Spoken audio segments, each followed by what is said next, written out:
Today, Derek and I are breaking down the 2021 Clemson recruiting class. We're going to be going through each member of this class, breaking down our thoughts as fans of Clemson football on how we feel like these players are going to fit in to the Clemson culture and the Clemson program moving into next season. Well, again, we're just two Clemson grads that love nothing more to talk a little bit more about Clemson football. So stay tuned, stick with us, help us out, like and subscribe as we break down the Clemson 2021 recruiting class.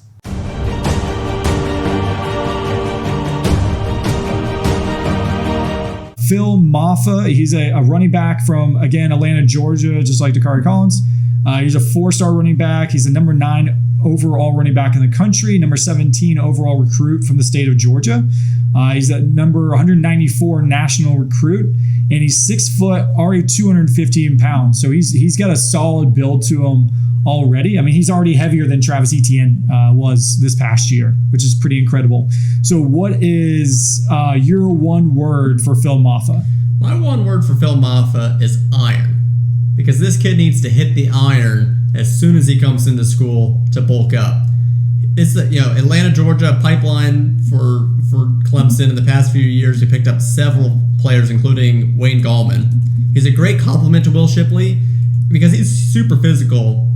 He might lack that top end speed, but I'm super excited about this, what I'm going to consider a bull. I always look at these Alabama teams, these SEC programs that have these bulls, these Derrick Henrys that just, you need a couple yards? Sweet, we'll put this guy in and he'll just bull through the line and get us those 2 yards. And at Clemson, we have not had that. And I couldn't even tell you the last time I remember having someone like that was at least a playmaker and wasn't just a big ball that would go through the line. I think Phil Mafah might bring that. He's got to add some weight. He's got to add some muscle. But I'm excited to have a guy that potentially could run through the numbers. What are you thinking about this guy, Derek? Mine's a little bit of a stretch. So I have Kansas written down for him. And it's because there's a song that Kansas sang. It's called Carry On My Wayward Son. And the reason why I said that is because he reminds me of Carry On Johnson. Carry On My Wayward Son, Carry On. Yeah, you get where I was going with that. All right. So he reminds me of Carry On Johnson. He doesn't have the most wiggle in the room. I think him and Will Shipley are going to be a good balance. But you said iron, like he packs a heavy punch. He's got great speed, not top end speed, and he's got wiggle to him as well. Like just because someone does not have the top end speed doesn't mean you can't be successful at the college level or make it on to the NFL as well. So I think he'll be a great add to us. Again, with the running back room that we have right now, it is deep, it is loaded. I don't think he'll necessarily be out there, from day one, but he's probably a guy that on the practice squad and practices on Monday through Thursday. No one's probably going to want to tackle all that much because he packs a heavy punch. Yeah, he reminds me of like a Gus Edwards.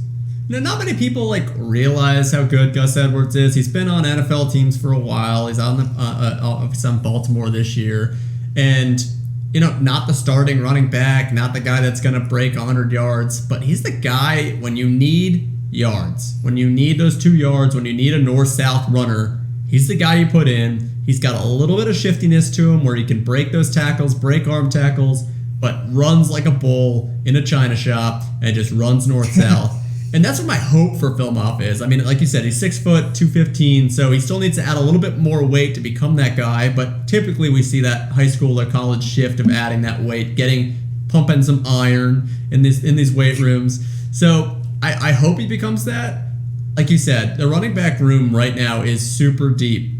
I mean, we're having people transfer out because it's so deep.